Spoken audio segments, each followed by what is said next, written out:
And we are off.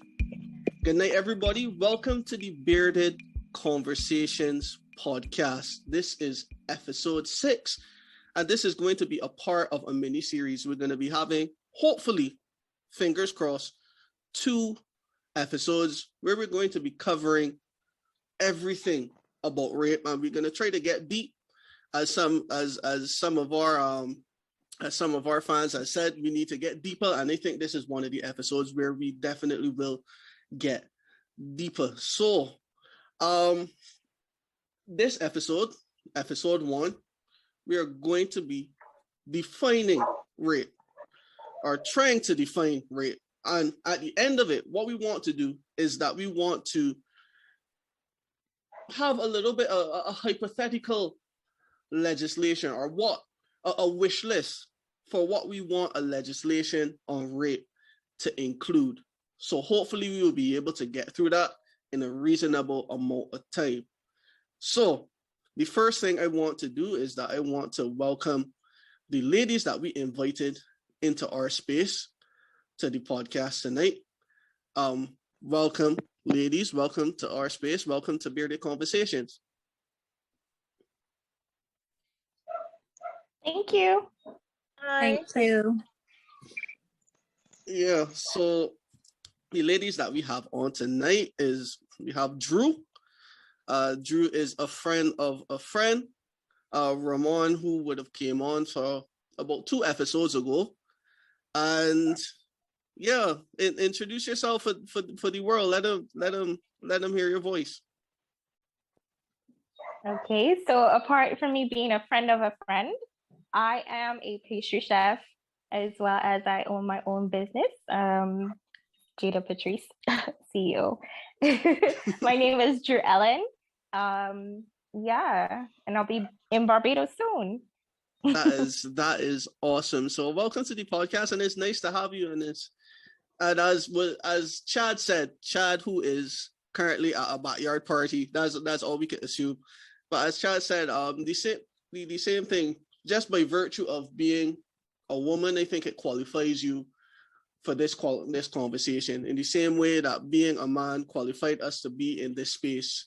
So rape is something that affects all of us. So we think that you're more than qualified to have the conversation with us to help us understand a woman's perspective about rape. So I want to welcome Kezia to the podcast. Welcome, Kezia. Just introduce yourself so the people could know what's going on. Hi, my name is Keisha. I don't know what to say about myself. I'm the Teague's bait of existence. That is what I am. Whoa. Yes.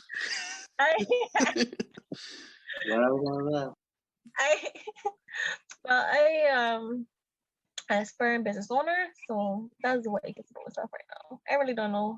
I'm not good at these things right now. Well, we apologize for putting you on the spot, but welcome to the podcast. Oh, of course we have Kwame on the podcast as well.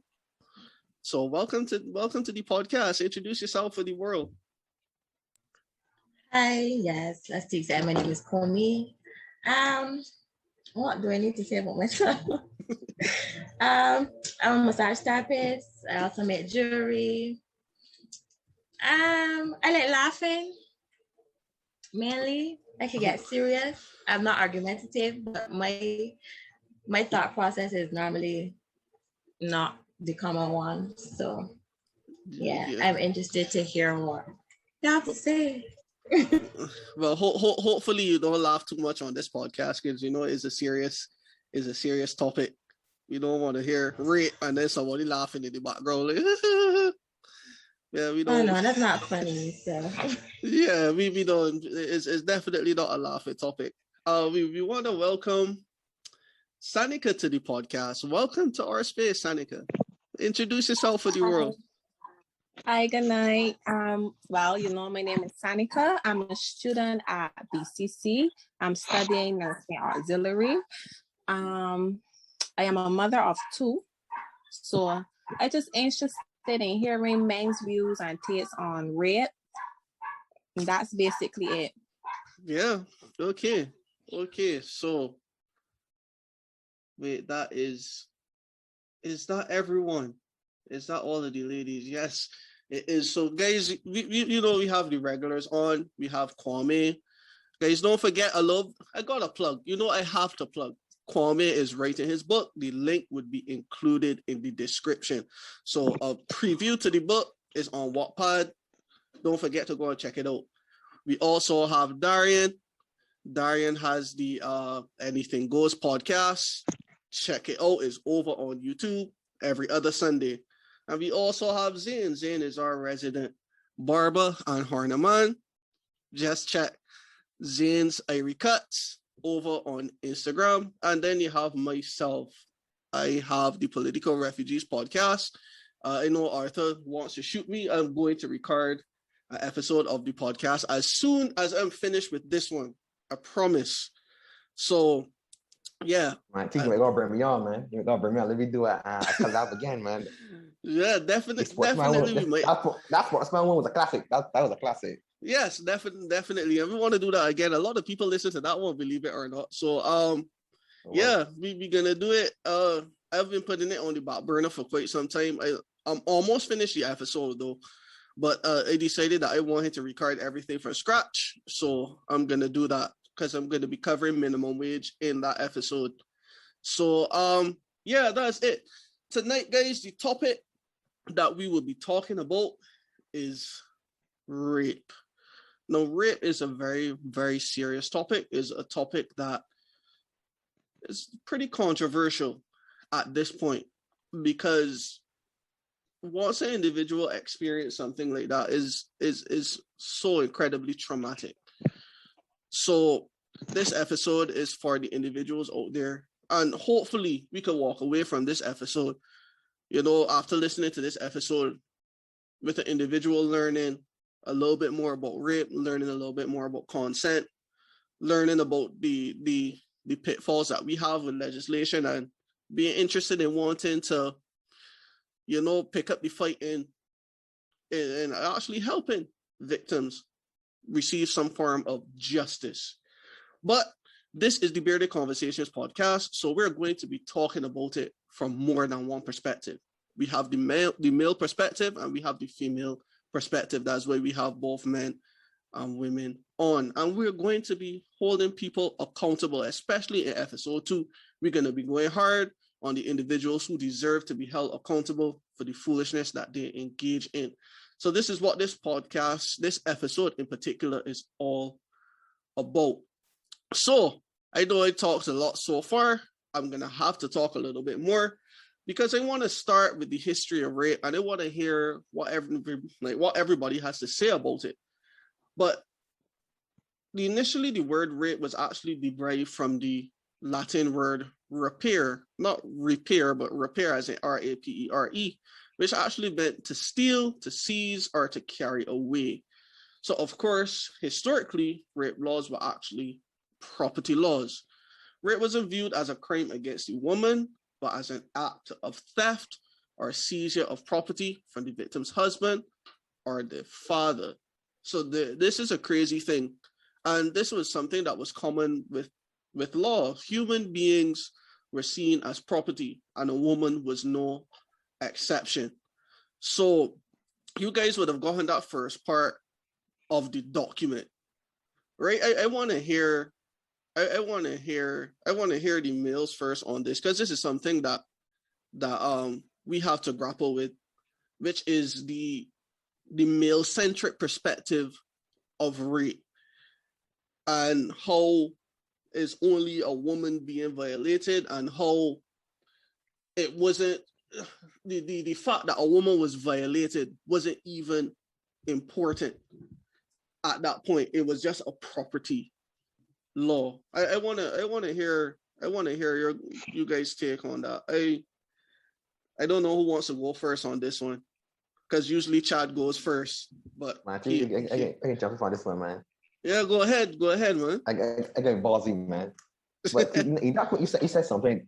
One of the things that was written was, depending on the certain culture, the woman was also held accountable for rape as well. Yeah, women were held accountable. I think that is insane. And I know we as we go along right now, we discuss the certain pitfalls in the law, but I'm so glad that we have left that back in the dark ages, because I think it's absolutely ridiculous that you could be victimized and you could either be drowned or stoned to death for being violated. That is absolutely ridiculous. And to also said, it didn't even take into account the woman's suffering. It was just seen as a debt paid to the father or to the husband. And I know this is a male-centric podcast, but still, that is absolutely ridiculous. And the fact that that is even part of our history is shameful, and totally disgusting. So I'm glad to see that we have made some progress in the field of the law. I know there's still a long way to go, but I would say for now, I'm happy that we have left that era in the past. I hope that it actually stays in the past. But one thing that as you were brought up is we don't usually see the opposite angle. Like, we even hear today that a man can't be raped and stuff like that, and I think that's wrong. And also in the law is also seen as only and we use a raw podcast. It's only penetration via the penis into a woman's vagina. There's not oral sex. It's not contained in some parts. Like anal sex, it's also recognized.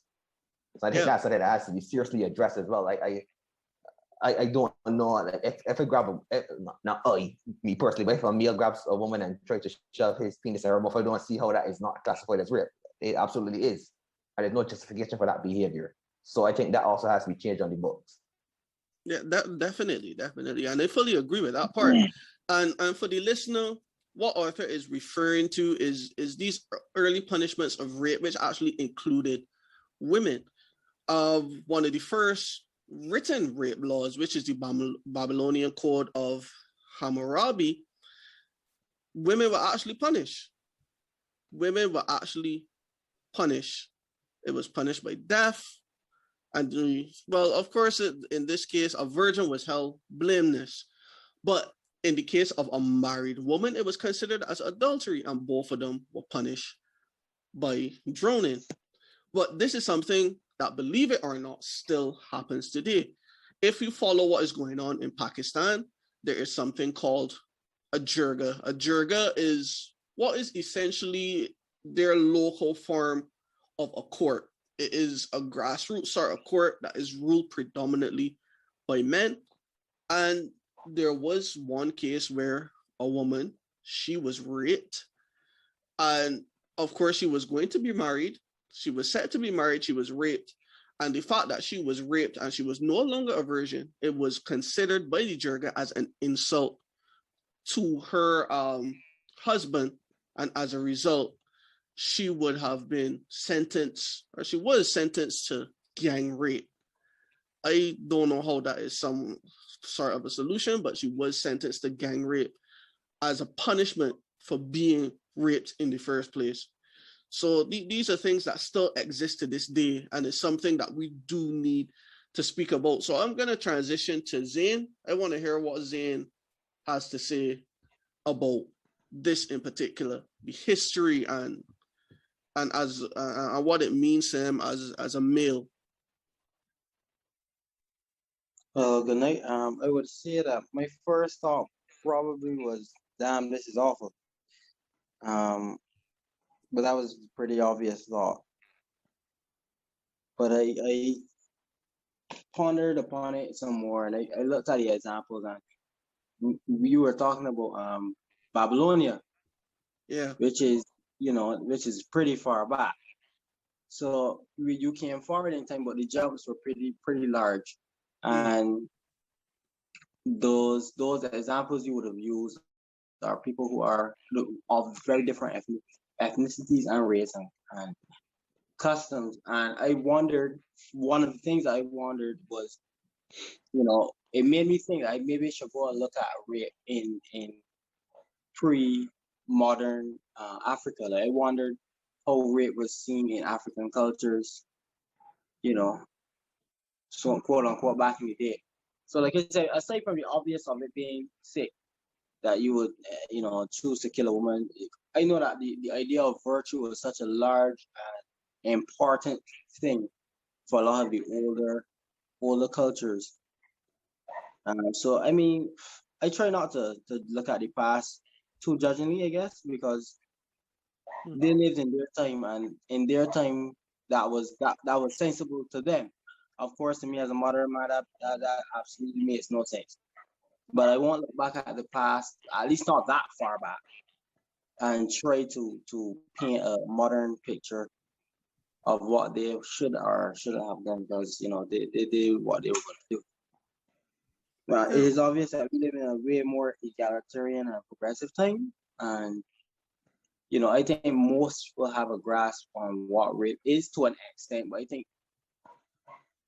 the nuances of interpersonal relationships is where it gets maybe a little cloudy for some. I think most people are clear on by definition what rape could be. I may think some people don't encompass enough in it, and maybe some people encompass too much in it.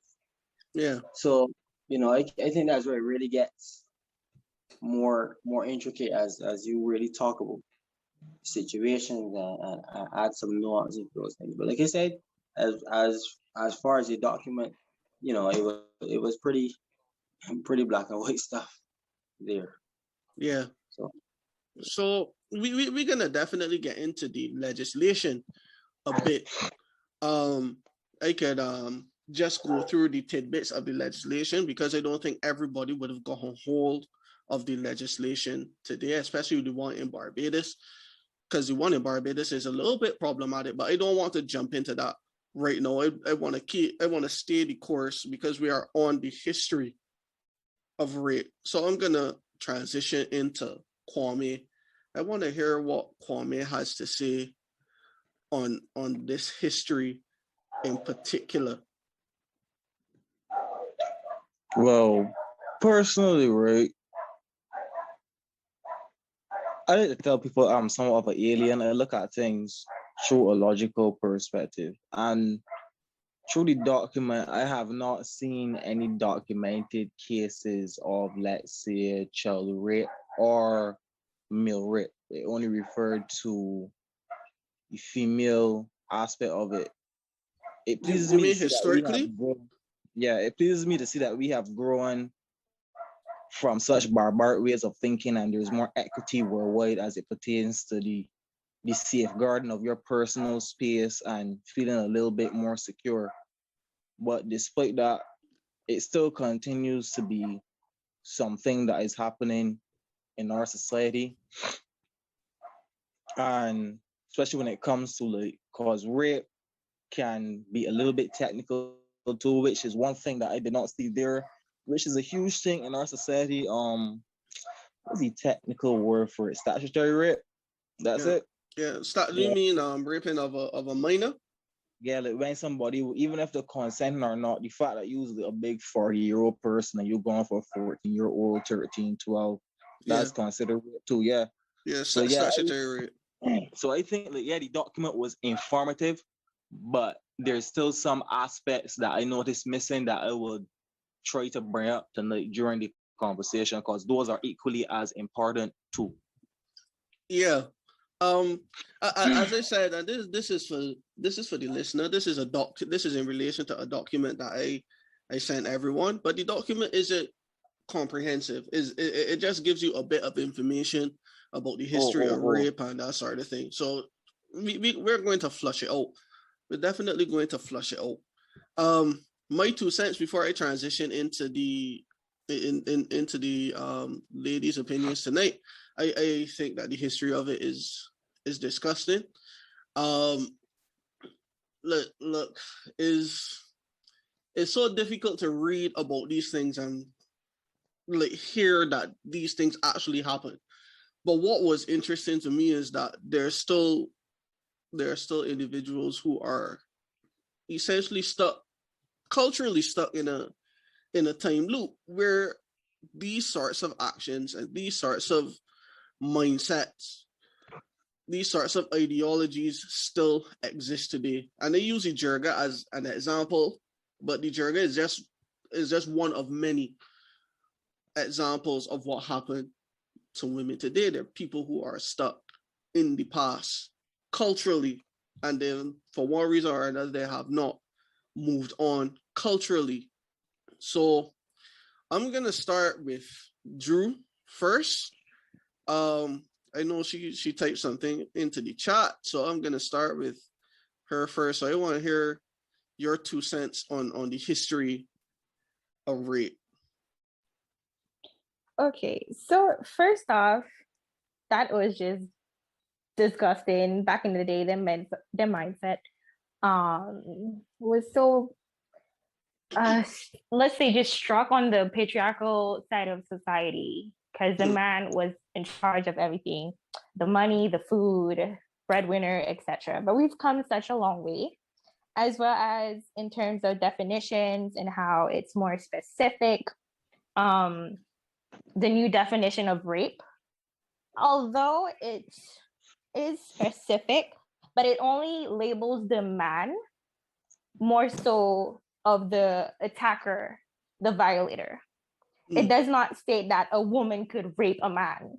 It doesn't say that at all in the new definitions, in the new world, the new society. So I think that's just a bit wrong, because a violator can be anybody. Okay, but I will get into that later on. Yeah, we definitely will. Trust me, we definitely will get into the pitfalls of the legislation. But right now, it's just about the history, and maybe we're gonna go into history a little bit further, because I want to hear if you guys think that this still influences some of the laws that we have today. So I will let you continue if you were continuing.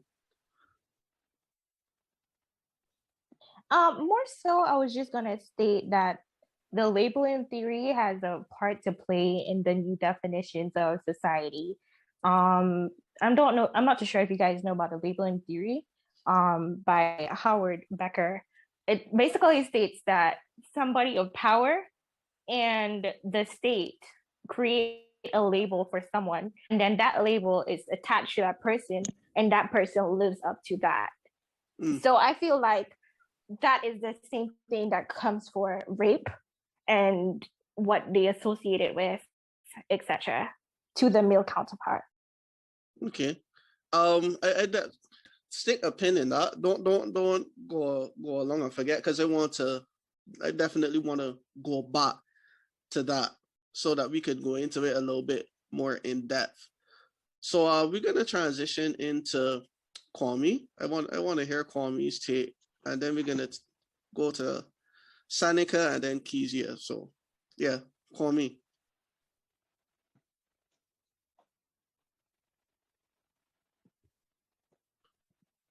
Wait. Oh, there we go.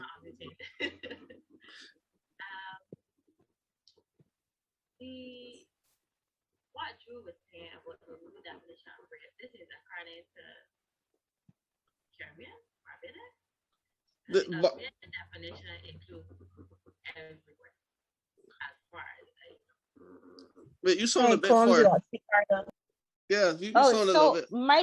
My definition was based on what I've read around, but more so of the Oxford Dictionary, which everybody uses as well. Yeah, so we're gonna get into the legislation and how the legislation in Barbados in particular defines rape. Just for the sake of, just because this podcast is a Barbadian podcast, but for the most part, with the exception of maybe Guyana and Trinidad, which are really, really progressive, most of the rape laws tend to be really, really similar. So you can go ahead and call me.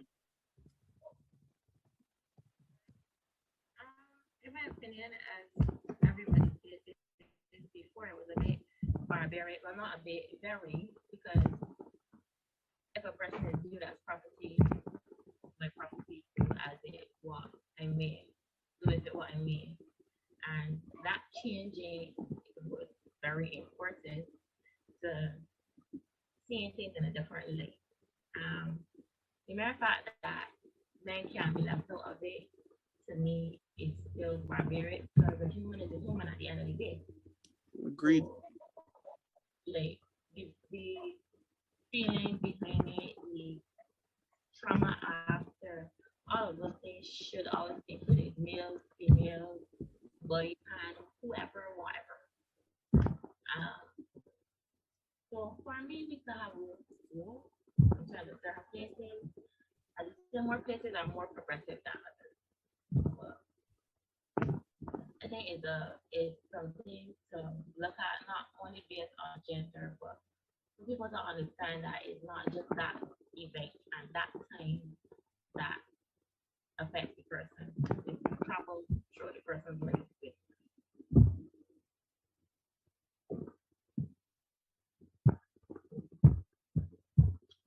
But that's what you think. Well, sorry, my microphone was off, so I didn't realize. But yeah, yeah, Kwame, my suggestion to your dog is to, gonna feed the dog or tell the owner to feed the dog so that he don't be acting up.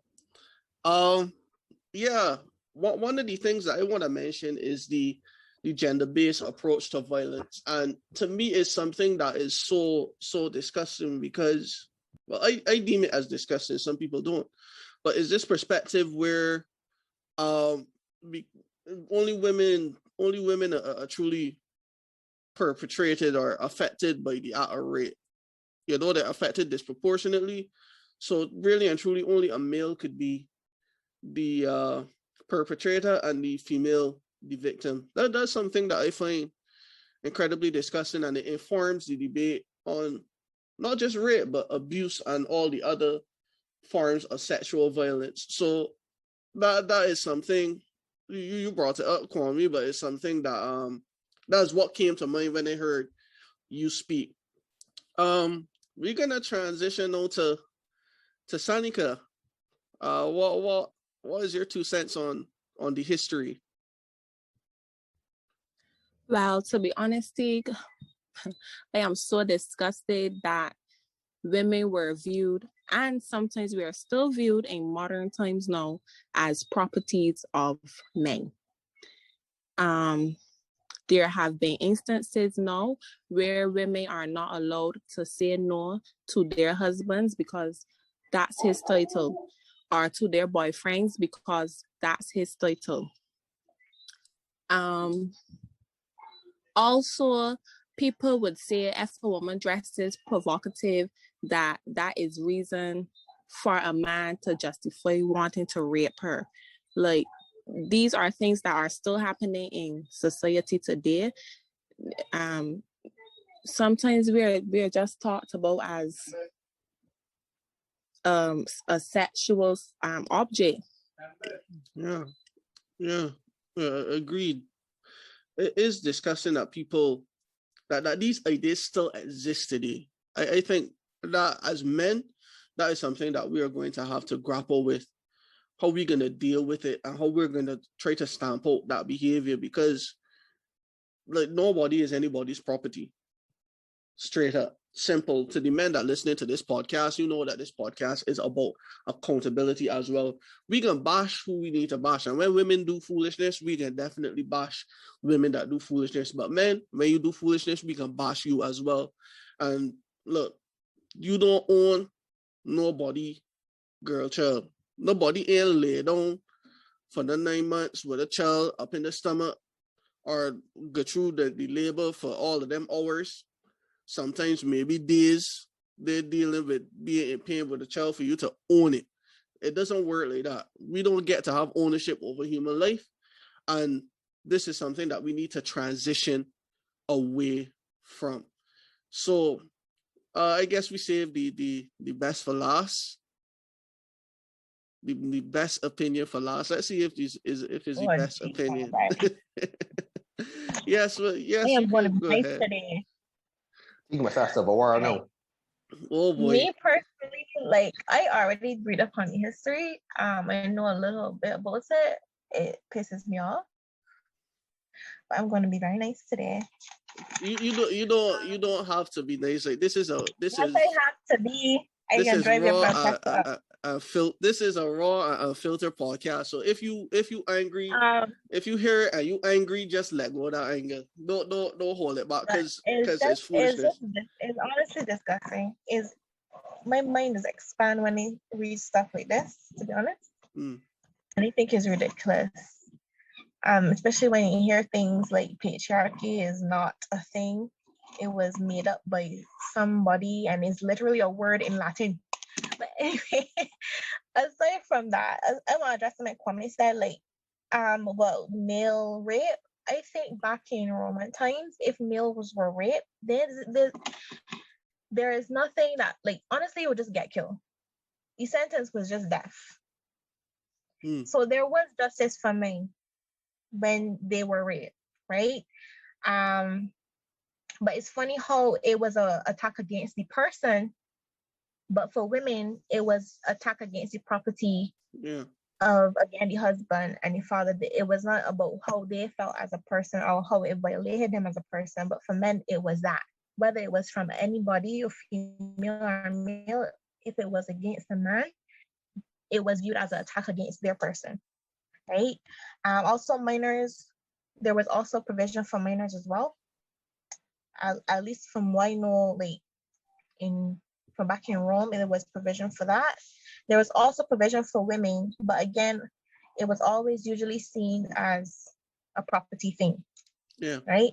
And the whole thing when you talk about what the Babylonian law, it was also prevalent in Christian doctrine, because they would look at you and say, well, you had done something to entice him. That's why he did what he did. Not that he was just an idiot and do what he do. It was always some sort of blame put on the female. This time she could be wearing bag and rags and she's still getting raped. So how she enticing in any particular way? Doesn't make any sense. And one other thing about rape that pisses me off is the seed law, which still exists. I believe 2-3 years ago, a lady was raped. It was a big thing all on the news. It was even in the newspaper. Some state in America allowed the rapist to have access to the child that he created because he raped her. When she was asking to not have that, or he was saying that is my seed and I have right to have access to it. And so she now has to deal with seeing his face for the rest of her life just because of his seed rights. It's something that also happens in Asian countries as well, where a family, especially a family that's more wealthy than the female, could take charge or take parental rights from the female, or even not allow her to have access to the child, which is stupid. It is stupid. What I would say, speaking from a more legal perspective, from the US, what you describe in the US actually sounds like, I'm not 100% aware, but it does sound like oversight in terms of the law. Like the in terms of rape, nothing was provided for rape victims. That's what it sounds like to me, at least. But the fact that the law was still valid in 2019 or something, that's ridiculous. Yeah, it is. On the other issue too, with why a lot of male rape may not be taken seriously, personally, right? I don't agree with rape regardless across the board, but I wonder if it's even a problem or a symptom of the socialization or upbringing of males, perpetuating like this social indoctrination of what makes a man, right? Because I know a lot of males that engage in sexual relations with people that are way older than them and don't think anything about it. Don't think that it's rape at all. In fact, that's like a source of it. That's a rite of passage. Street cred. Yeah, it's something that's encouraged by men and women, which is interesting. Exactly. But you see, in this way, why you think about when it comes to women, a lot of times women would organize social stuff to combat stuff like that.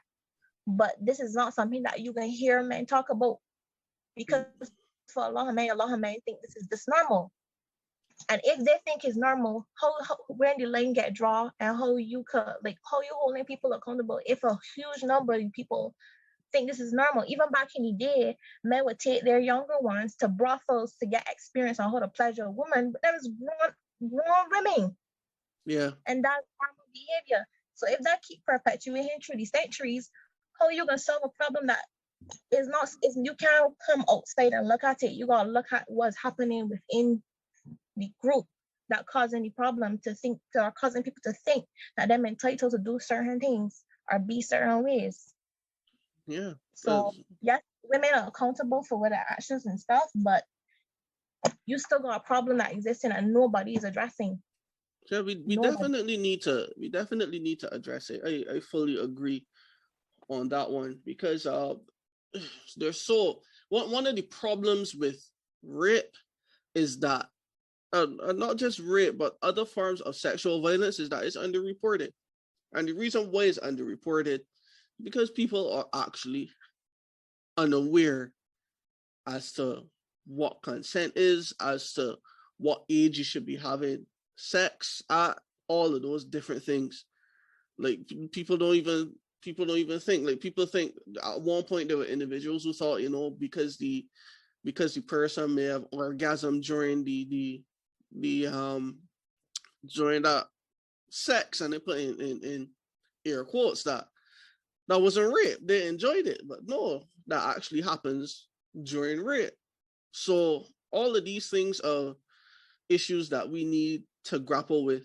But because it's a male podcast, I just want to emphasize the importance of highlighting that young men, young boys, they really and truly should not be having sex with a grown, hardback woman. They shouldn't. But I want to hear. I know this may be a little bit of a sidestep, but I want to hear what the other males have to say about that. I want to hear what the fellas have to say about that, especially the young boys. I want to hear Kwame first, man. Kwame, what are your thoughts? Because I know you're raising a little boy right now. It's true. Personally, as I said, I don't think no adult, and I'm not even gonna put it gender based. No adult should not be coming from a minor. Yeah. That's wrong. You messing up, to put it in an agricultural context, the whole crop. But that's somebody future you robbing off them, you will bring all you anger, all you issues that you have accumulated throughout your lifespan, and project it towards that person who is in no way mentally capable of handling it. So I don't see the point. And this is just a number of bull crap that Pills is spouting. Because nobody at 19 years old cannot have the mental maturity to match you at 60 unless you stunt in your teens mentally. You understand? It should not be. Age should equate to experience.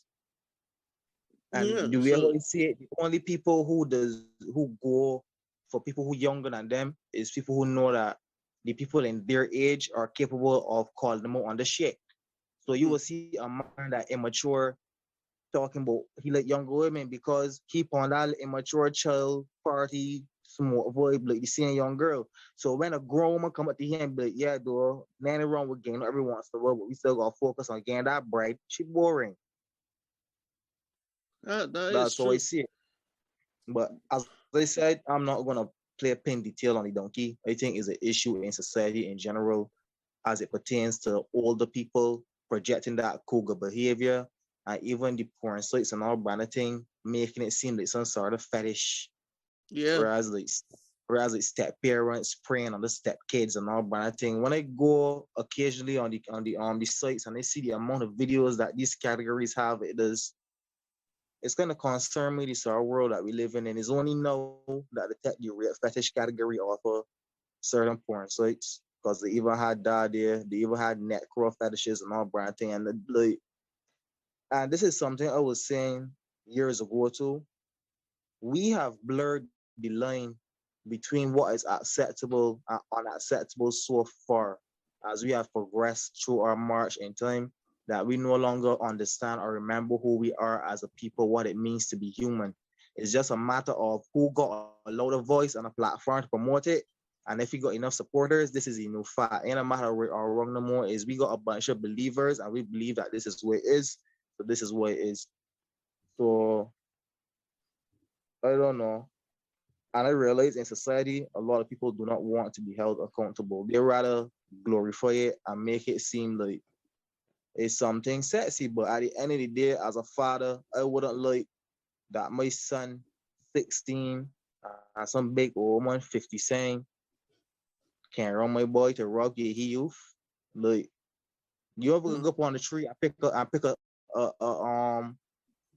manga that ain't even started turning yellow yet. So what you gonna want to go and do the same thing with somebody else? Let the person grow into the person they're supposed to be, and you focus on your growth rather than seeking somebody young that you could pretend to be young with, because it makes no sense. So before I transition onto the other guys, because I know there are some parents on the podcast, I want to hear your take, Sanika, because you have sons. Like we heard the father. No, I want to hear the mother's perspective on some grown woman approaching your little boy.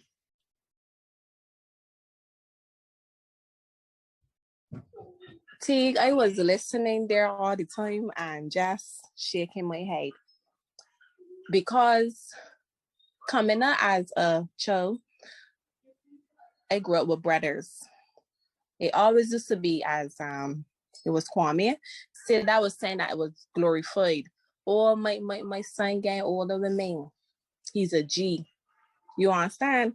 But honestly, as a mother to two young boys, I uncomfortable with that, because there's nothing to me that she can teach my son as an older woman that he cannot take his time to learn. Like, you taking advantage of his youth along with his sensitivity too, because boys are trained to not to show emotions, to be hard, and that's unacceptable for me. I want my sons to be able to express themselves without feeling ashamed of it. So honestly, if my sons had to bring home an older woman and introduce me as their girlfriend, I probably will flip the script. That's a no-no for me. Let him take his time to grow. Indeed, I agree with that.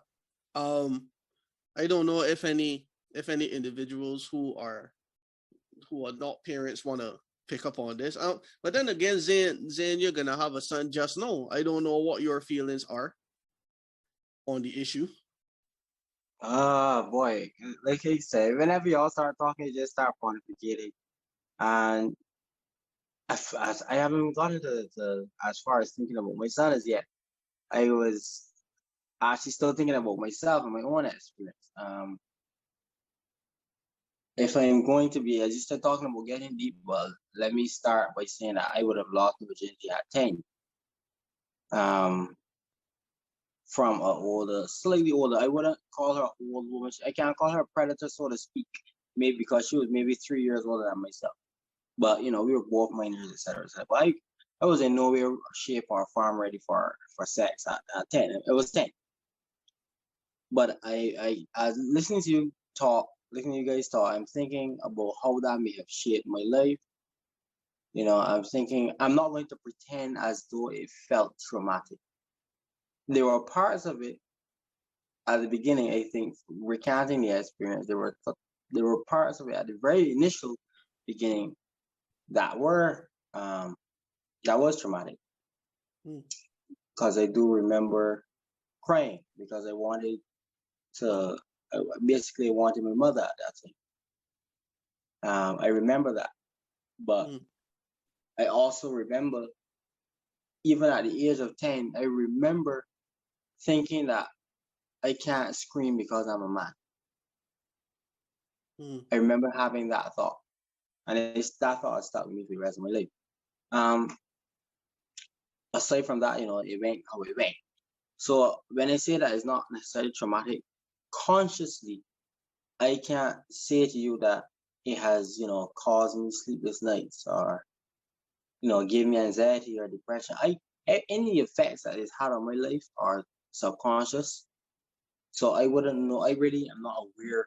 So sometimes when men talk about having sex with older women and women seeking it, so we honestly genuinely enjoy it. Like honestly, generally we don't care. It doesn't bother us in a real way. Of course, there are some that do feel bothered, but for the majority of it, it's almost like a rites of passage, to be honest. And though I am aware now that that is not a good thing, it still doesn't change the fact that I'm not necessarily sad about it either. And that's just me being as honest. And sometimes I hear people talking about men being raped as kids by women. And sometimes I think because we know that it's supposed to be something that is not good, that we try to make it seem like we, try to lean into that. But knowing that we really, it was an experience. Most guys I know lost their virginity to older women. But that's just to share my own experience. But aside from that, my mind also went into the story of the 11-year-old the other day in newspaper that was pregnant from her uncle or whatever the case was, and that story was sick, and there's no way around it. But what I found myself thinking to was, which some people obviously might have been, depending on the room, as people tell you read the room. At the time, I wondered, as I just wondered with this conversation also, what do you do with people who are genuinely attracted to them? When I speak of that, I mean, what do you do? We can say morally that these people should not exist, these things should not happen. Okay. What do we do with a younger person who is genuinely attracted to men or women 20 years older than themselves? What do we do with adults who are attracted to children or attracted to people that are 30 years younger than themselves? What do we do with them in society? I am not talking about punishment. That's the easy part. I mean, what do we do? How do we circumvent something like that? Because, I don't want my son at 16 to be dealing with a 32-year-old woman. No, But if my son even though likes it's at the age women of at consent. 30, I could jump in on that real quick. go ahead, buddy. All right, there, brother.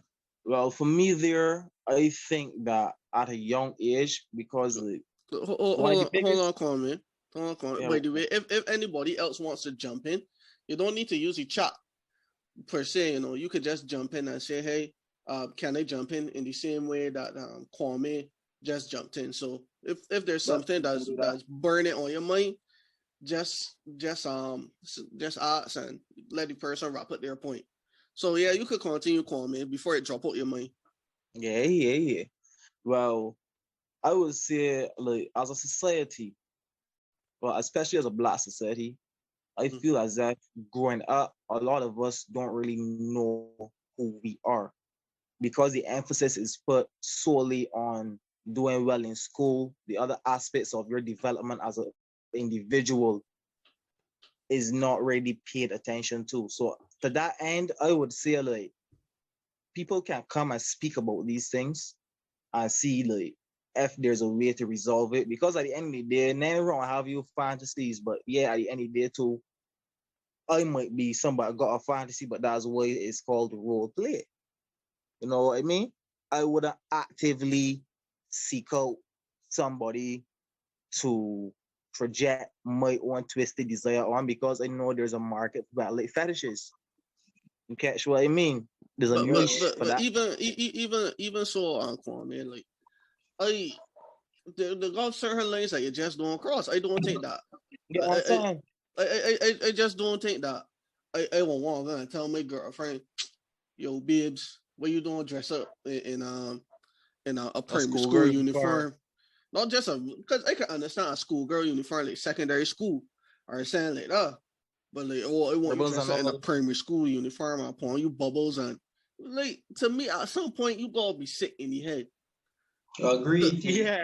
But that's my point. Like what? But I was arguing on the same behalf where he said like if it was like a situation where it could not be helped, where all hope failed. So I was making my connotation on based on where he said that and what solutions we could put in to circumvent it, or what forums we could put into place where individuals of this nature could come. Because I know like mental illness is a thing. Like sometimes you would just have certain thoughts in your head and you would not really know why. Some of us can suppress them and some of us cannot. So that's going to be a very technical.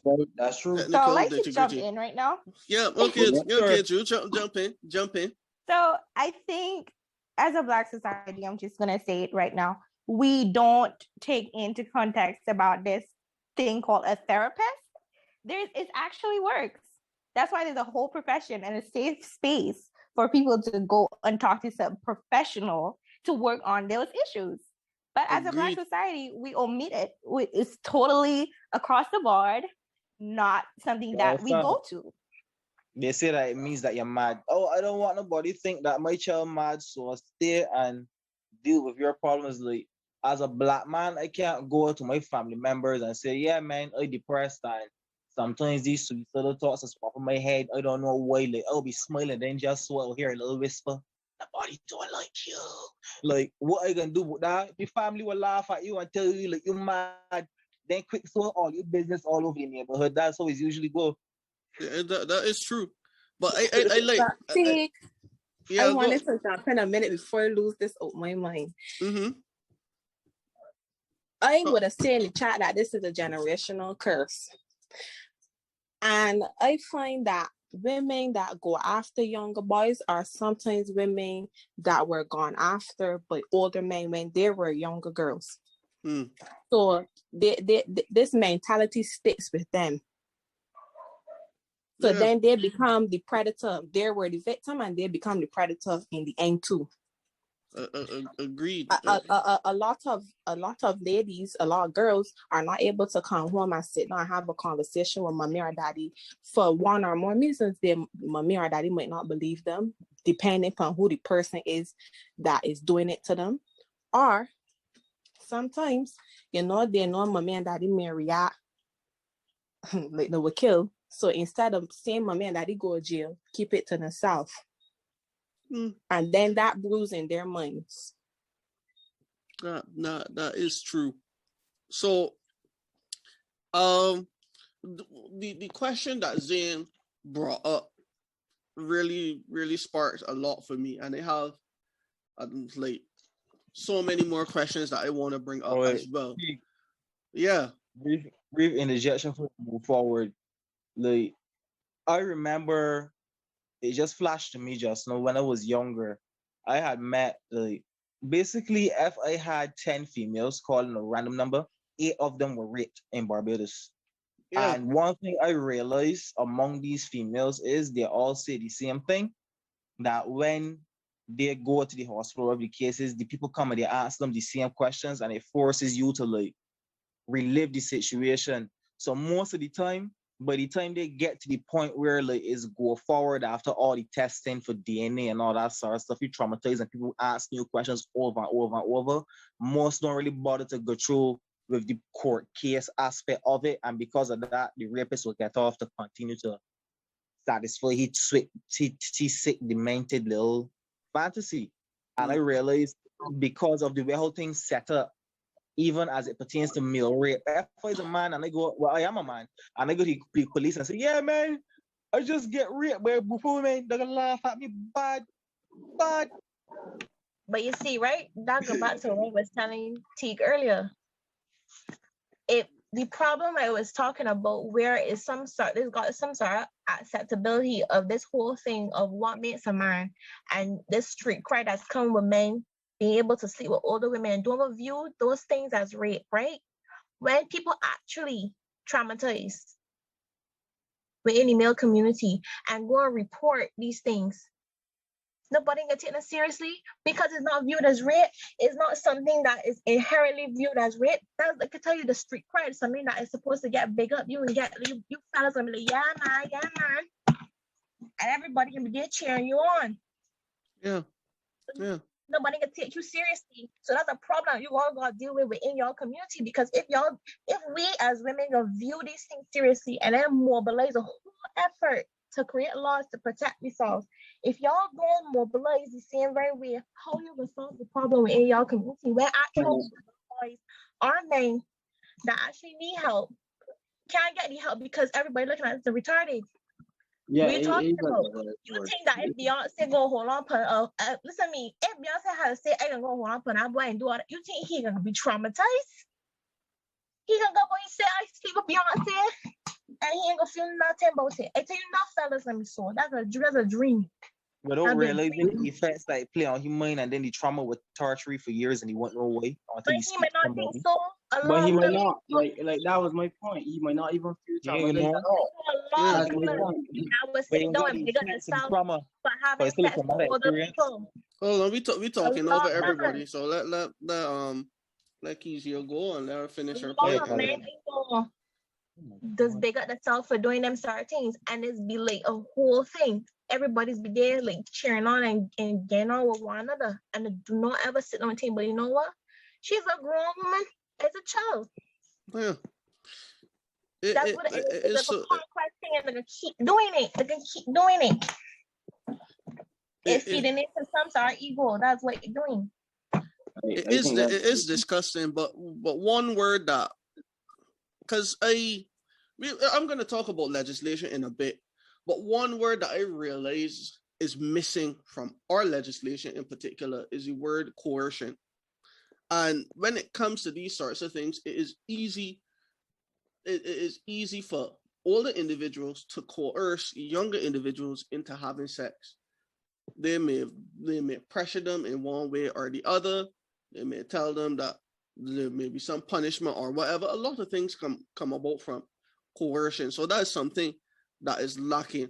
But I want to, because with the question that Zane brought up, I want to, pivot into the whole concept of what would we want for a piece of legislation? Because we highlighted the issues. We highlighted issues like men not being included. We highlighted the issues of women raping young boys. There's so many other issues that we could get into that I want to touch on quickly, and then I want to hear. I hope everybody was making a little note, either in their mind or on a piece of paper, as to what would they want included.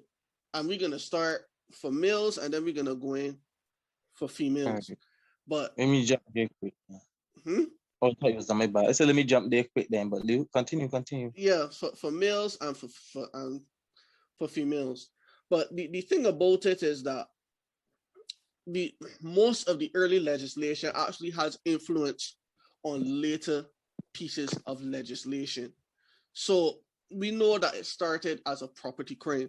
But the thing about it is that, as we would have highlighted earlier, it was something that to this day is still seen as an act that could only be carried out by a man against a woman. Yes, the woman would be seen as an individual who is attacked, and their humanity in terms of the law is actually being acknowledged with the law. But there's so many issues that still exist. For example, earlier forms of rape legislation actually did not include the concept that a man could rape his wife.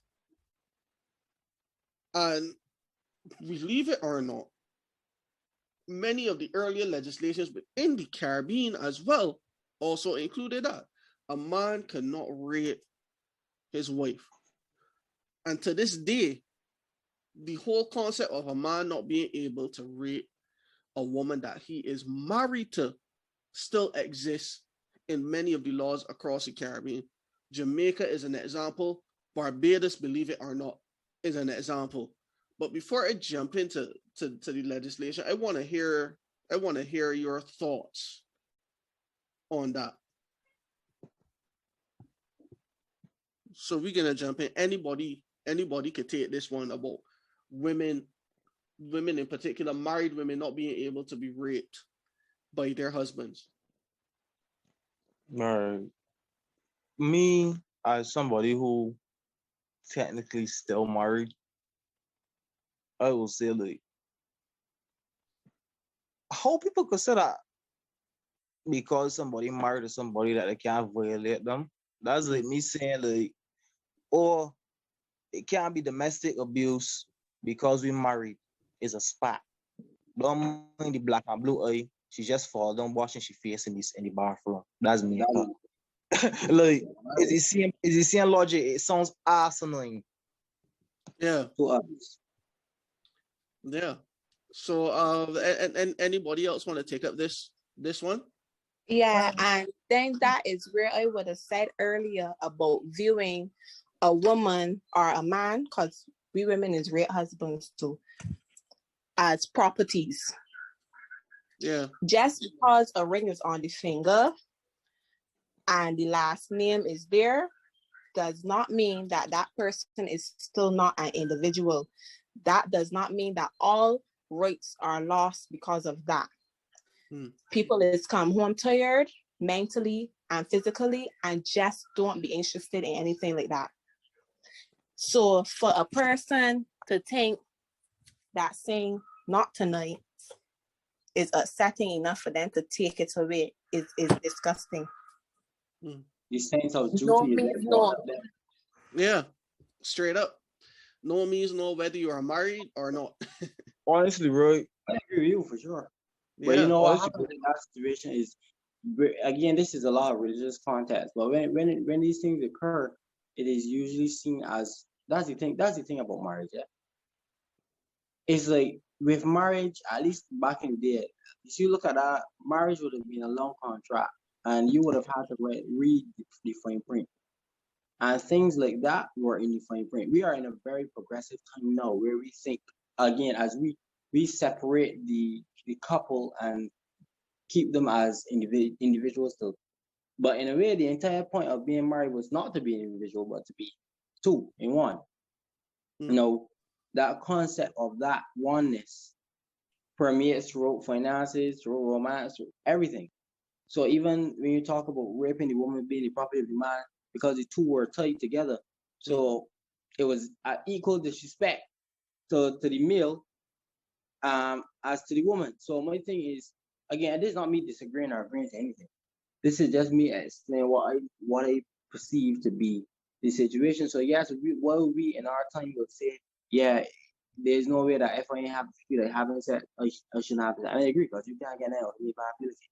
But my point being, if you enter the contract of marriage and the contract of marriage states, hey, this is your duty as wife, this is your duty as husband, you know, that is where the real constraints come in, because that's your duty. That's what you signed up for. So when you say in sickness and in health, and you met your whole vow, there are things in there that you may not like.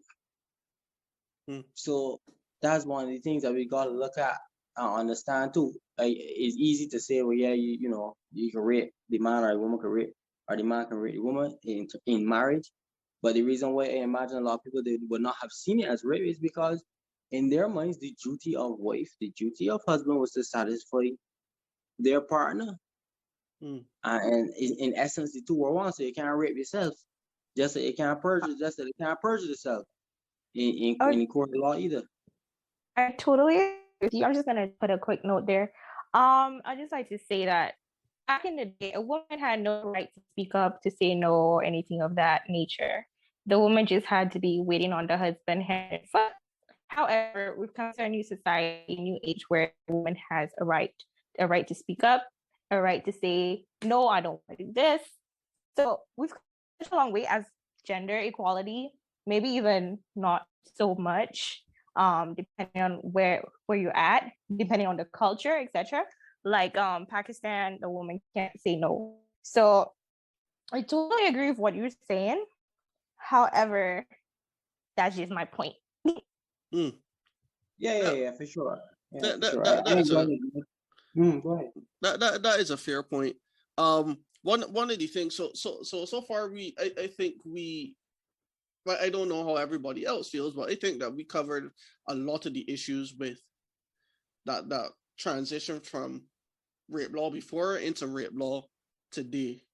Like things like the wife, things like the wife not being able to rape the husband not being able to rape the wife. And we covered the perspective of women in particular, but what Sanika brought up was something that was interesting, which is the wife raping the husband. Do we think that, do we think that things are a bit biased towards the woman in terms of not just rape law, but how people advocate around rape law? Because only, for the most part, people only transition is my word. Yeah, but people only think about women and what women go through. Nobody talks about men, and there's nobody advocating for men. And because of that, there are advancements in the rape law, but it doesn't include men. So I want to hear what Darian has to say, because he was quiet. Darian, and then I want to hear Kwame after. Yo, we first talking about the way for we on straight to the advancing men in rape. We talking about and sorry if I don't frame my question properly, but we have all these advocates, feminist groups, and all these other groups who are advocating for women, advocating for the rape law to be more equal. Do you think that, like, a lot of these individuals who are advocating is causing the laws and the advancements that we have in the law to be biased? Yeah, but T, you gotta understand, right? A lot of people pushing things that these are feminists or women. So naturally, they're gonna be looking at it from a female's perspective. And that's just a simple part of life. So I think if we want it to be more equal and balanced, I think we need men to come and say it. Yes, we do agree with where you're coming from, but also you have to look at this angle as well. And I think when it comes to this topic, us as men are very quiet. Sorry about that. We're very quiet on it, or we like to pretend it doesn't exist. It's something that we like to brush off and say, man, that can't happen to me, man, or that don't really happen. True. So we get a lot of male groups of influence who are willing to go there and say, hey, look, we are not degrading what happens to women. I think sometimes that's also brought up, especially by some feminists. But we are also highlighting the aspect that does happen, and so that needs to be addressed. Until that is brought forward, I don't see any change happening on the male side. I'm just giving it honest with you. I don't see nothing happening until us as men step forward and propose the changes that we think should be implemented. Darian? Well, for sure, that's something that I want for us to address in this podcast. So, guys, the fellas, I want you to ponder on the things that you would want included in a piece of legislation, because that's what we're going to come down to close to the end. So, go ahead, Zane. Oh, okay. Yeah, so you have to say, right. Zane. Darian, what I wanted to address there is that we have if we get into nitty gritty, right? We have a situation. This is where I think men and feminists tend to come at loggerheads, and there are things that are not discussed because things are looked at very one-dimensional. What you are talking about, Darian, really and truly is the disposability of men. I use that word because we are very much an expendable species. Now, when I say that, I mean that we've been taught for a long time everything about men. If you really look at how men operate, and I mean within most facets of our lives, in most areas of our lives, we operate under the notion that we are dispensable. And we know that we are dispensable. We know that empathy is not something that is not given to us, is not lent to us very easily. We know, and whether subconsciously and subconsciously and consciously, I think, we know, like, when a man dies in the streets, if you hear a man killed tonight, it's not gonna bother your conscience. It's just not, because we're accustomed to men dying. It's nothing new. So this permeates throughout the entirety of men's existence when dealing with women, whether it's relationships, whether it's rape. It doesn't matter. And this is one of the things that one of my beefs with feminism, because they don't ever pay attention to that fact that though they are adamant that men have all these advantages, there is literally a price of about $0 the value of a man's life. Men are taught in every way to die, and if not die, like I say, if it's not die directly, it is, again, it just permeates throughout all of his dealings. So when I walk next to my girlfriend on the road, I'm going to walk on the outside, because I was taught that if a car passes, I am the one who's supposed to be hit and not her. If when I enter my house at night, if she's with me, I enter the house first, because if I was taught that if any person were to attack, I am the person who's supposed to take the stab, or to take, whatever it is that the person might got, because I am a protector as far as, and I am made to be dispensable. If there's a draft, men will be called. Now, this is not to say that I am necessarily upset about those rules, because there are things that I think that are beyond human capability to control. And I do believe that men are here to be protectors. But again, what we are talking about being that men don't talk about our issue as much, men don't bring up rape as much, rape of men is not taken that seriously, is because of these things. And I don't know what, you can try to raise awareness, and I agree with that for sure, no doubt about it. But there is a natural empathy when dealing with anything feminine, anything female or children oriented. Women are the precious cargo of society. As much as they have been suffered, at the same time, they are also the precious cargo, whereas men are simply not the case. Simply not. That's just not a thing for us. And if you look at how we move and how we operate, when it's our sex life, we throw we dick around, we do we want, because there's no value. True. There's no value in being a man. There's no value. So I could throw my dick around. I could fight. I could go and drive fast. I could whatever. It don't matter. Yeah. Nobody told me that I am important. Nobody cared about my virginity or nobody cared about my mental health. And that sometimes as women and women kind of get into a quarrel, because sometimes women want to discuss their feelings. They want to talk about how much they are going through. Whereas as a man, we can't help but feel like nobody don't care. Like, we just live in a world where nobody cares about Teague, nobody cares about Zane. So you just have to get on with the business of living. Yep. And that is something that is ingrained within every man. Like, once you are a man, you're alive, you know what it is that nobody cares. Nobody cares. You tear flat on the road, nobody cares. You can stand there at midnight. You want to cross the road, it's tech. I sure if I had a statistic, it's tech about 5 times as long for a man to cross the road as it's tech for a woman to cross the road. Or get low a gap. Your best step quick too. Someone will take you on the road party. I speed up.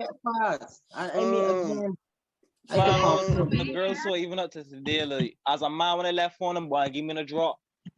Yeah, as a man when I left for him, nobody ain't gonna say, yo, Kwame, I'm gonna enjoy her for a drink. I go to a bar, nobody ain't gonna buy me a drink. All woman gotta do is put on something and left for him. And she came back home more money than she left for him. In all fairness, a woman tell me that my mouth had looked dry once. It was lucky, but it was an awkward sort of interaction. The woman was behind me and she just said Vaseline. I was like, what? Hold up. You said don't forget we have to put on a smile and then we get the drink. You gotta put on a nice outfit and put on a smile. I can smell from now to next year, and I ain't getting nothing. You consider that woman with a half a money? So what's the woman tell me put Vaseline on your lips. That's what the woman tell me. That's money for you though. Anyways, we ain't getting into that. We let him. So I think that's what's happening. I want to commit to what Darian said. I agree with him to an extent that like somehow a lot of people don't care about how men feel. But I don't think I've ever encountered any female that ever thought that men were dispensable. I think, they will say like men and shit, but usually towards, trauma or some sort of bad experiences with men. But overall, they can still go with men, like men or prefer men. So I don't think that I've ever heard of men say, "Oh, men don't mean nothing. Men got no value." I don't. No, they don't. They're not gonna say. It's not explicit. I think that's what he's getting at. That is not. It is not something that people go about saying, but it is something that is more implicit. You don't have to swing your dick around because you're not valued. Like that's a personal choice, to be honest. But me personally, I think that the whole notion behind I can't cry and all these different things, yes, women would also perpetuate that. But then in terms of where it started from, the society or the place it generated from, wasn't from women. You understand? Y'all brought her to thinking crying bad. Hell, I get bring up to think crying bad. Crying bad. You can't be emotional. You can be a girl. You understand? That's pussy behavior. That's our foolishness. Sorry, T. Bitch move. I grew up well a lot. We gonna cut that out. We gonna cut it out. We just get it here. That's every episode. The point is, like, that's what's happened. Like when you hear some men talk, like if you hear about these things, like I'm not gonna do this, I'm not gonna do that. Like that's girly. That's not for me. Listen, if I could have got dollars for every time a man would not open him out and share his feelings, I'd be a millionaire. Yeah, Kwame, you were saying something. Yeah. Oh. Not Kwame, call me. It can be. I realize. You sound a bit low on Kwame. Any louder? A little bit, yeah. Slightly. My confidence is going to very tight at the moment. I don't know what's going on here. But anyhow, right. To me, a lot of it from slavery, Caribbean ways, a lot of things. If you actually look at it, men had to be strong and trying to a thing and being a protector, not crying, because like if they were soft, then what did they mean? And it would break the spirit. It would be. So being strong was something that their mothers actually would have ingrained in them. So saying that it just came from men is not necessarily so. Yes, most slave masters were men, but women were taught to treat and teach their children, their boy children, to behave like that. And we carried on this tradition. We did not break it. So as much as we want to blame men, you have to blame women, because women are who raised those men. And women will raise men and then turn around badly and then turn around and say that all men are dogs. But what are you raising? Who are you raising? And why are you raising them like that? But I don't think treat certain men. No, I ain't saying all. I ain't saying that don't treat certain men to treat the women bad neither. You then trying to raise them men to be strong to protect what other people trying to destroy. That's right. Yeah, but when you destroy with family. I don't agree with that. Sometimes you raise that emotional intelligence.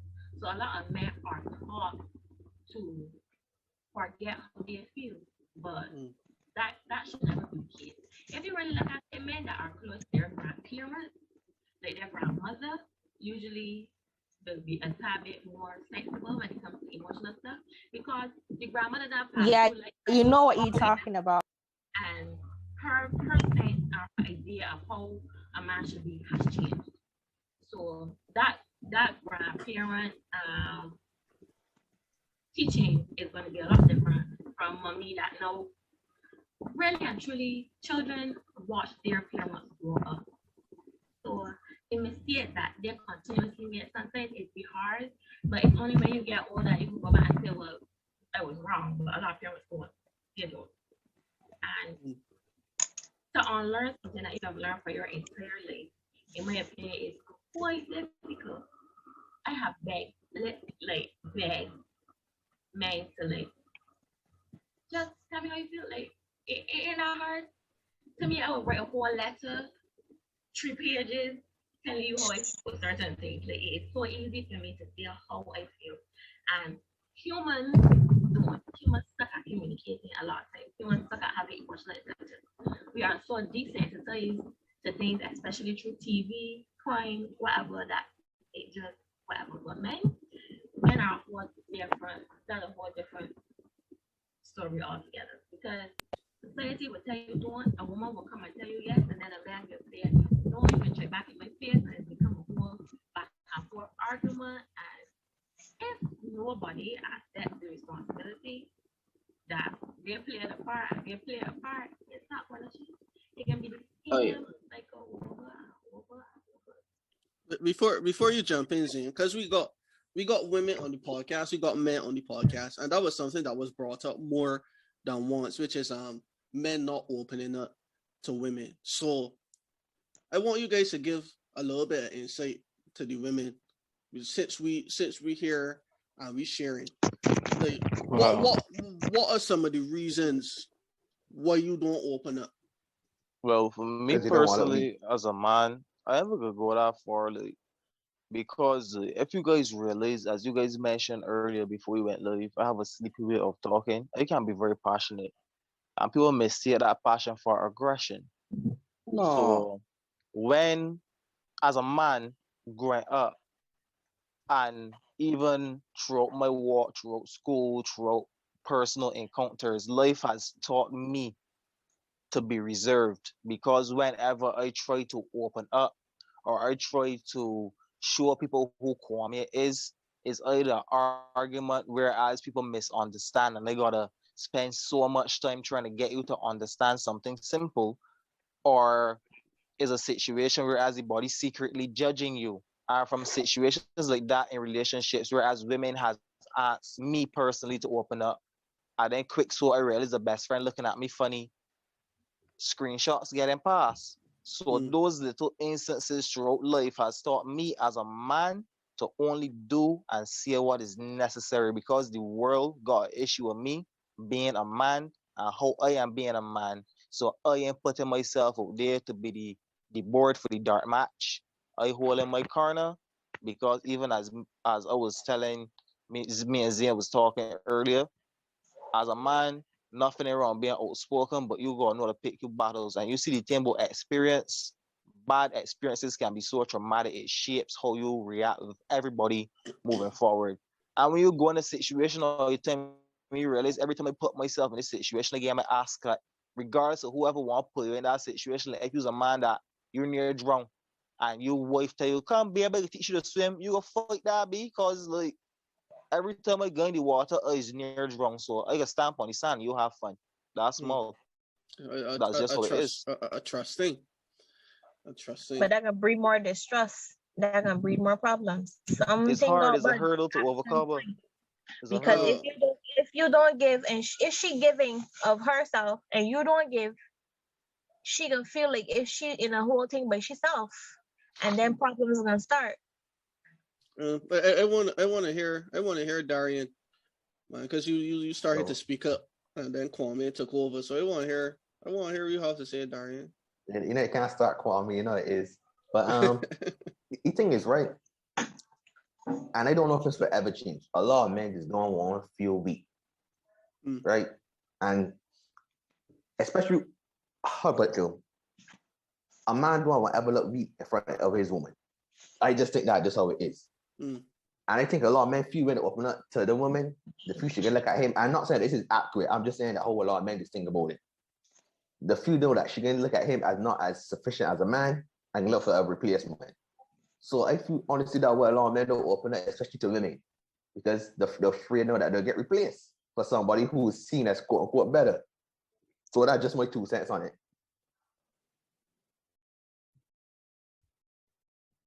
Okay, well that is a that is a fair point. I want to hear Zane state. Well, I find myself in the middle all the time. Like when I say the middle, I mean middle ground seems to be my thing. I feel like there is a gap between a bridge between having emotional intelligence, being emotional as a man, and being a man. I think that there is an appeal. I think there's a biological imperative, but I think there's a social imperative also. There is a reason for men not to be quite as expressive as women are, quite as emotional as women. And to be frank, as much as women ask for men to be expressive, women don't really want men to express everything we feel. Trust me. Most women will not be able to deal with a man who is as emotional as women. And that maybe that's social conditioning, maybe what it is, but there is something that appeals to a partner, male or female, when they know that the person they're with can handle weight being emotional or psychological weight.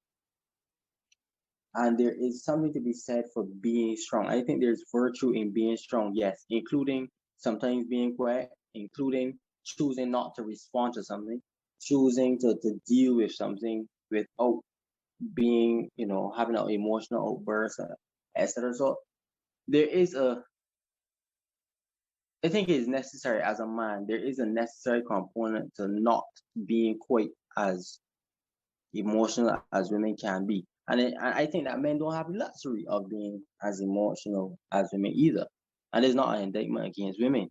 This is just, that's just one of one of the facts of a man's life. You just don't get to be emotional about everything.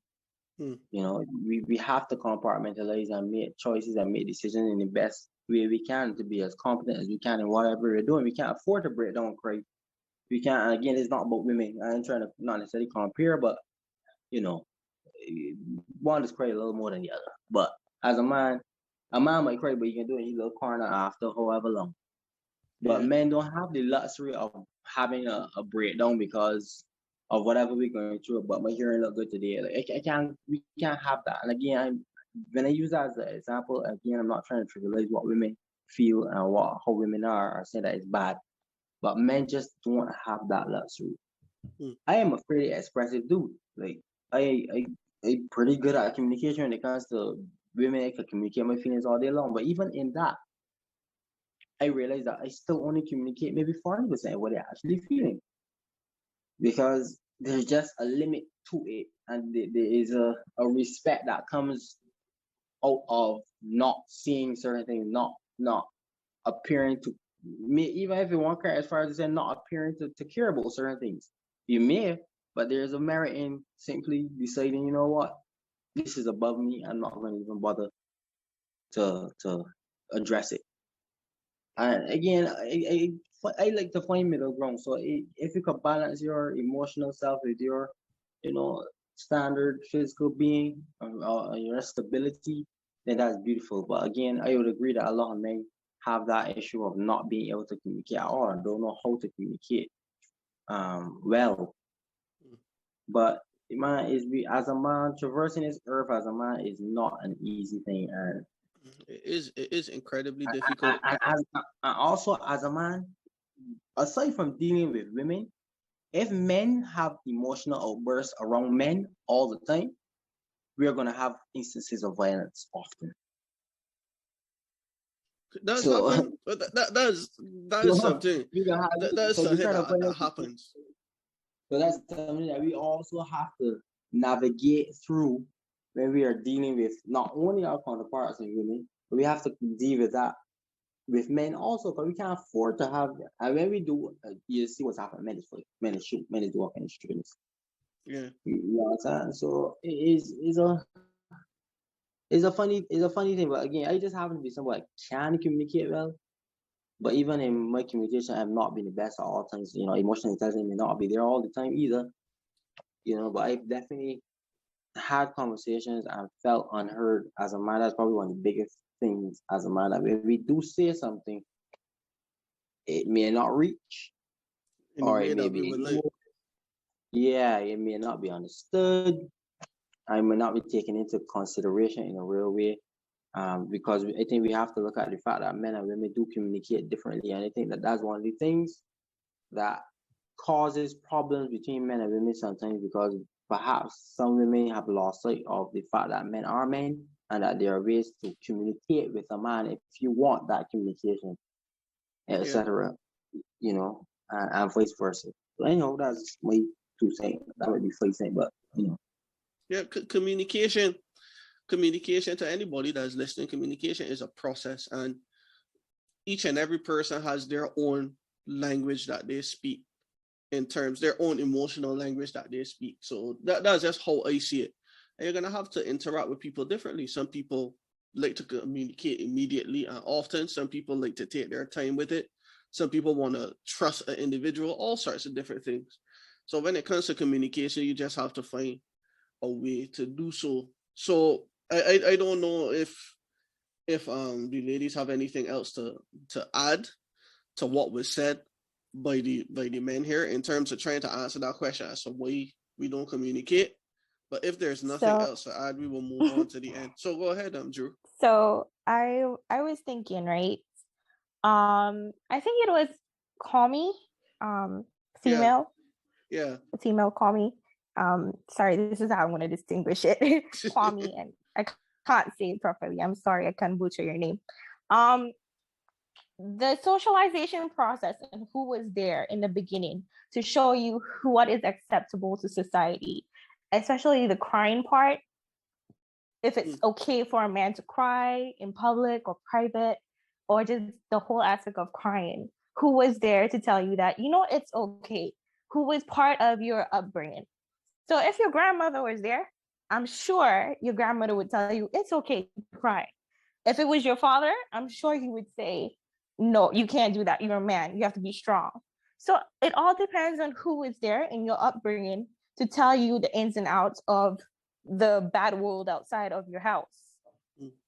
So I'm guessing that's how it stems of the whole communicating about your feelings and all the whole drama about feelings on the whole of why you would not be able to communicate that to your partner or your friend or whatever. Yeah.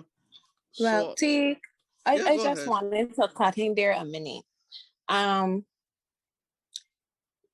The young lady that spoke just now, I can't remember her name. I'm sorry. Drew? Drew, right. The example that you made, to be honest, I find it's more of females who do the whole start crying for girls. That is something that I have experienced. I've seen so many times too. Women just telling them about children. Who you crying for? You want a little girl? One of the girls just cry.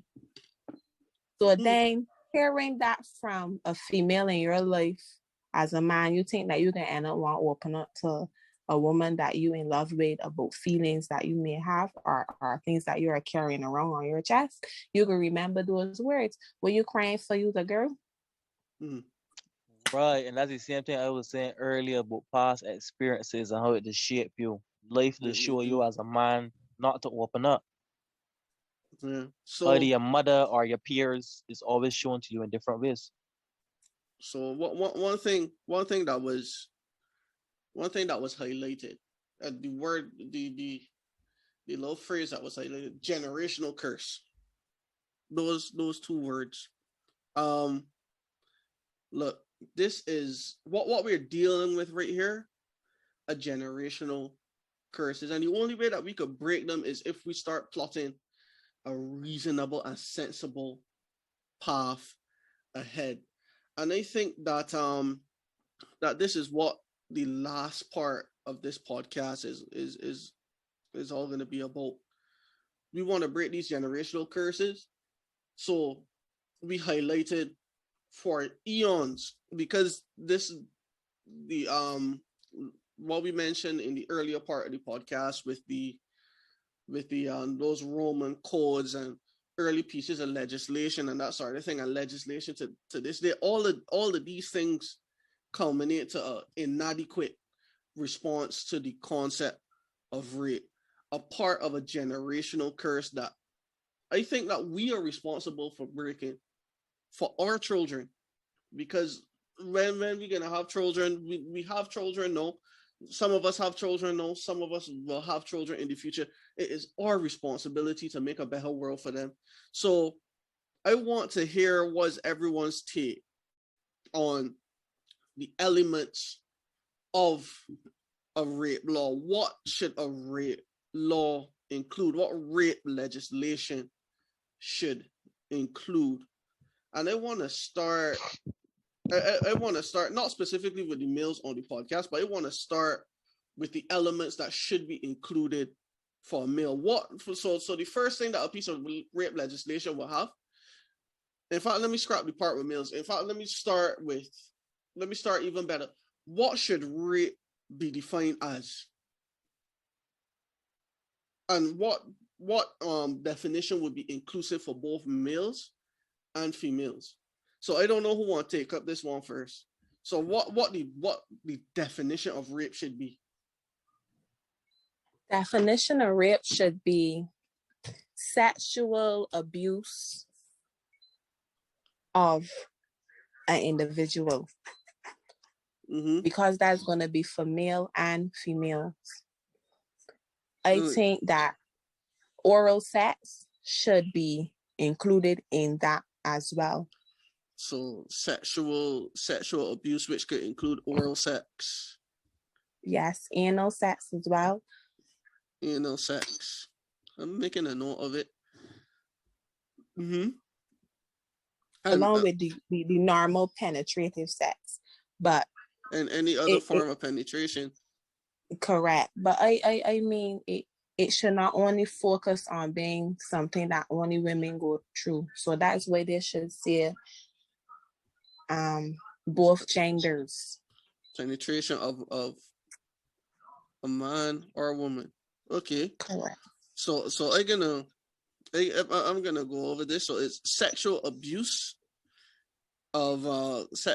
whether oral, anal, or any other form of penetration, which can include, believe it or not, which some of our laws actually include, like things like sex toys.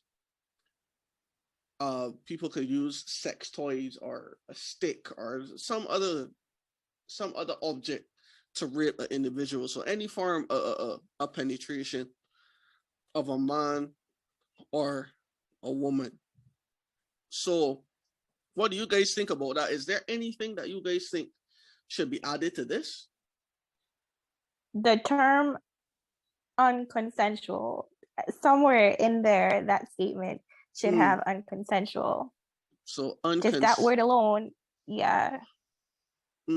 Unconsensual. So, okay. Anybody else has any sparks? Anything coming to their mind? Given today's climate, and how society is today, not just male or female, because some people call themselves different pronouns and stuff like that. So just to encompass everybody in society and to make it more equitable, because if you do that, it could be you could interpret the law as separate people from things, right? Because the law is what you call very explicit. So I would include all of them. I would include everybody. Any gender. Because some people don't view themselves in a particular gender sphere. And so to incorporate everybody so that everything is just straight across the board, no doubts, nothing about what it is and who get affected, I would just include all all the terms, and I would say as unwanted or unconsensual sexual violence against any person, personally, or at least physical violence against anybody, and define what everybody is based, I guess, also your society and how it is defined. Because to be more inclusive, so that because if you do that, then there's accountability across the board. If you don't do that, then people could just argue that this is not recognized or under the law. Right? The same way how women were not recognized as a personal injury under Roman laws as property. And so a person raping them would not be killed or even harmed or even sentenced severely. Whereas if a man was raped, the person would just be killed. If but are maybe about it. So it's something here like straightforward, just like that. That should solve the issue. All the vague stuff, even the state laws related to rape, all that, just everything clear. Everything clear. Okay. So cover everything. So we talked about so what the elements are in here are so far the gender neutrality, so acknowledging that it could occur to any gender, no matter who decides to identify as what you would be protected under our hypothetical law. All forms of penetration, anal sex, oral sex, and the word unconsensual needs to be included. So that does it, guys. Is there anything else that you want to add? Is like age? What about things like coercion? I don't know. I just tossing words out there to see if anything comes to anyone's mind. Well, for me, when it comes to rape, I feel like there should be some process that puts into place, making the whole process of people coming forward and actually getting the cases pushed off at a fast rate. Put into place, because these cases is take so blasted long to get called to. Sometimes evidence is get lost and the rapist will get like, even in the situation with like R. Kelly, I was reading that the other day where that instance with the PP that Boondocks met fun of the golden shower vibe that gets thrown out because the girl didn't come forward. So like, it's got situations like that where people just get away with it because of certain glitches in the process that's lead up to the process in itself. So what you're speaking about is like a statute of limitations, and the fact that the person took a long period of time to come forward. What I'm speaking about is about creating a process that can assist people in feeling comfortable enough to come forward. Because as I said, from speaking to females in the past, they said the from the time you go to the hospital, the amount of questioning the doctors is put you through, then the police, then you go and relive that every time you go to court. It's a traumatic experience. So I'm saying like I feel like something should be implemented. Whereas honestly, that whole process. Pardon? They're gonna have to ask because rape cases are usually he said she said cases. I know that they don't have any doubt of what's going on. They have to ask. I know they're gonna have to ask, but what I'm saying is like the females, they told me like the doctor will ask, then the nurse will come and ask, then 2 police will come and ask, then 2 more police will come and ask, then you get to the police station and then they ask you again. Like is a constant situation. They have to. I think that's something that is a necessity. That repetition is a necessity. One, to weed out things like false rape accusations, because there are instances. For example, you just hear about a young girl going missing. That time she going by some older man house. Yeah, it happens. And then the parent, though she don't want to get in trouble with the parents. So what's happening in that instance? Oh, he raped me. So yeah, you have to go through those instances where people abuse the system. So you don't want to make it too easy on one hand, but you don't want to be like all the rape laws that are so narrow that it's too hard to come forward. So, with all of that being said, and the concerns that Kwame would have brought up, what do you guys think would be needed in order to strike a balance in a hypothetical rape law?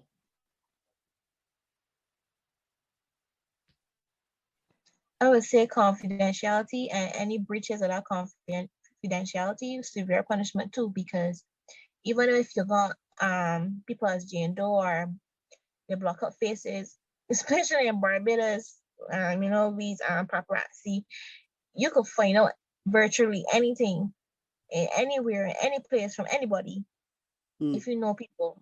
So a lot of times we just know who the child is or whatever, and that's don't protect the person.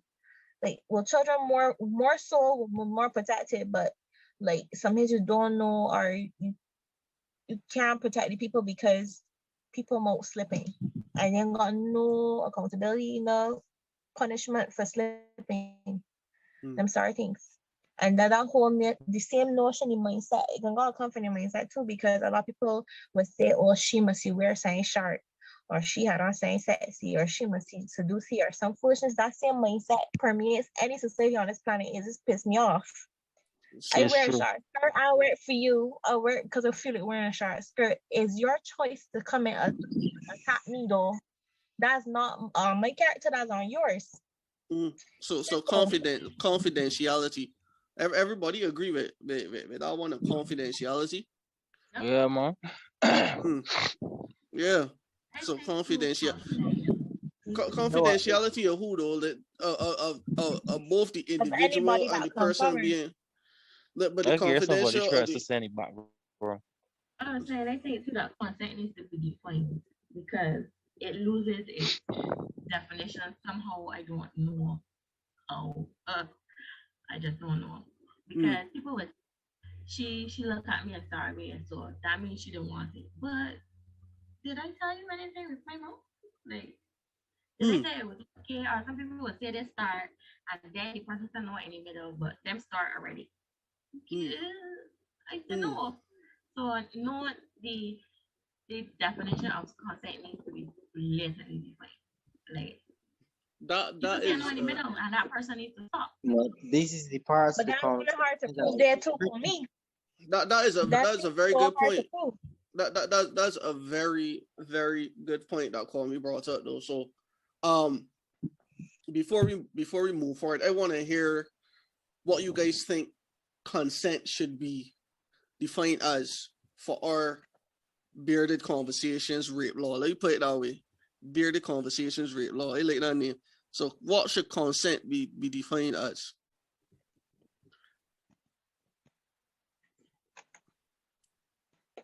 Or consensual sex. Whichever way you want to put it. I don't know who want to take this one first. I would say it's both parties agreeing that they want to be intimate with each other at the given time. Both parties agreeing to intimacy. What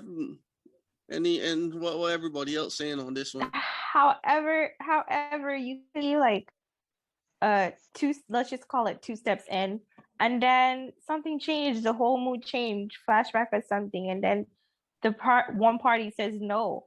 So I think that should be incorporated somewhere. If no is said, all action stop.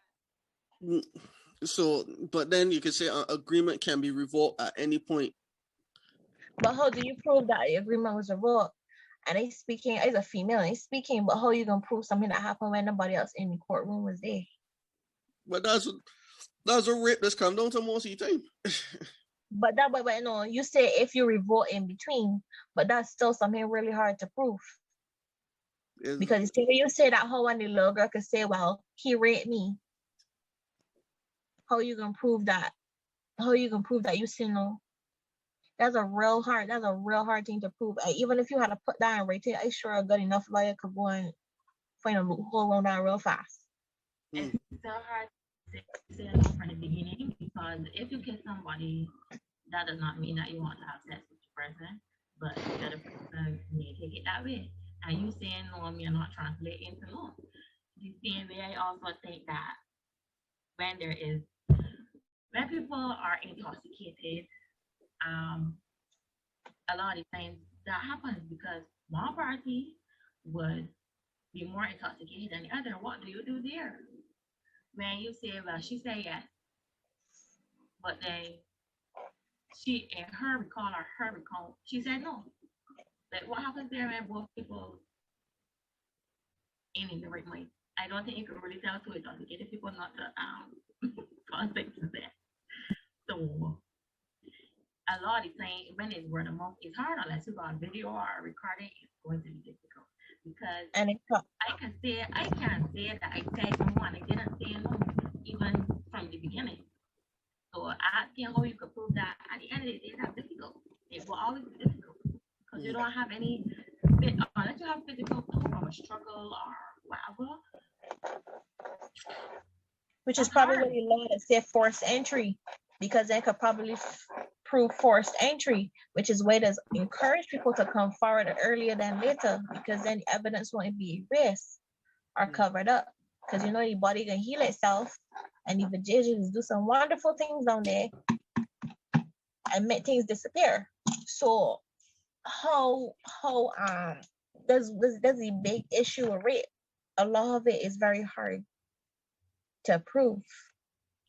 So before we move on, again, I just want to mention that that rape speaks to the definition of rape for our local law is that any person who has sexual intercourse with another person without the consent of the person and who knows that the other person does not consent to intercourse or is reckless as to whether the other person consents to the intercourse is guilty of the offense of rape and is liable on conviction of indictment to imprisonment for life, which I find pretty interesting because when you murder somebody is death and you can't get life imprisonment. Anyways, yeah, that is our rape law. So is without the consent of the other person. So you have to know that the person does not consent, or you have to be reckless as to whether the person consents to the intercourse or not. Yeah.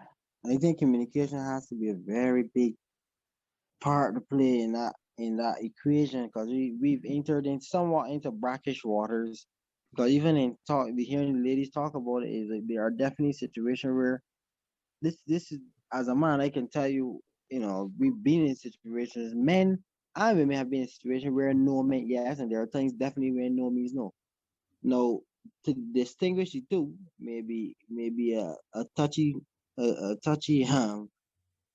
situation or subject, and then sometimes I think too the idea of regret after sex can also be a funny subject in terms of how a person may interpret what just happened if they have regrets afterwards. So because remember me and T had a conversation about rescinding consent also. So anyhow, this is not to fight against anything that you guys have said. I agree to all the basic points of the person having consent with the person you're having sex with. I think it's very pertinent that the person must communicate though in whatever fashion, best audibly, but whether Verbal. body language or whatever. I think you should say verbal too, like, cause Yeah, I may look sexy, but I may not say sexy. I mean, you gonna come to me, you understand me? Like how people interpret looks as something that they're not supposed to be. I think it should be something verbal. It should be verbally said because that would indicate, I guess, the intention. Like, yeah, you would say, I want you to be my girlfriend. That's an indication of intention. If I look at you, that don't mean that I want to get busy with you. I could just want to say hi. I ain't gonna lie to you though. I feel like a lot of men and women have done. I feel like if I can be as raw as possible, I feel like all of we either commit or was part of some type of rape situation before. And I mean the most extreme version of it in kicking and screaming. I mean like I guess what you would call coercion, but sexually, like there were times where I didn't feel having sex, but you rub it, you touch it, you put it in your mouth, you do whatever. I know we having sex.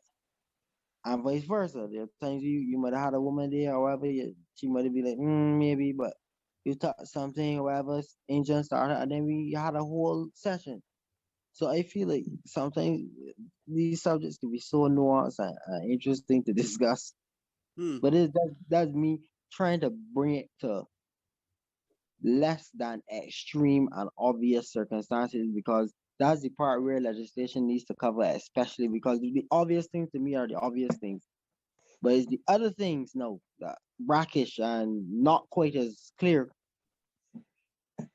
Them is the ones that to try to find legislation to cover those bases, no. And I guess that's where why New York nuance is such a big part of any situation and details. So I guess I don't know if you will ever get it completely right. I don't think it's possible to get everything right. But those are situations that I think we as human beings come across at some point. So now we coming down to what is essentially the close of the podcast. I guess the conclusion is that there really is no solid piece of legislation that will cover everything, because so far every time we try to add in something, we realize that it was problematic. I don't know if you guys agree with this conclusion that I have, or you think that there's some things that we could add to mitigate the issues that we brought up. I will let you guys take the floor on that one, just to hear what you guys have to say. I think we have a general understanding of what the law should be. However, I think there should be subsections in that law to state the details further of what that law stands for. Yeah, there usually is. So the first thing that I went into was the definition, but we could also, because with every piece of legislation, there is a set of terms at the beginning of the legislation which actually define each and every concept within the legislation. And we could spend time within the subsections of a rape law, because this is within the this is just going to be a subsection of the Sexual Offences Act. But we could go into detail as to defining what anal sex is, what oral sex is, and all of that jazz. So I don't know if you guys want to come back and do this again, or if we just want to leave that as the conclusion. I don't know. We could save that for the beginning of next episode. Go back and take some notes and then hop in again. I don't know what you guys think about that. Oh, everybody going very quiet. What happened there? Yeah. Just that. Again, somebody's opportunity to talk, right? Yes, that sounds good to you. That sounds good. Yeah. So, of course, we're gonna be back. This is the end of the podcast. This is we leaving on a sad and unfortunate note. We're gonna really and truly get to go into detail as to how we want the legislation to be, but it's a difficult process. But I think that we covered a lot. I think we covered a lot about rape. We covered a lot about the issues that affect men, the issues that affect women. But next week we're gonna be coming a bit more fiery. We're gonna be talking about the issues that we're gonna be talking about, not just the issues that men and women face and expanding it in greater detail. We're gonna get into some rape statistics, who is affected the most by rape, all of these other things we're gonna get into, and we're going to be assigning accountability to individuals who engage in certain acts, both acts that are mostly carried out by females and acts which are mostly carried out by males. We touched on it a little bit, but I think we want to get into further detail in the second part of this mini series. So guys, until next week, this is Bearded Conversations. I hope you enjoyed this one.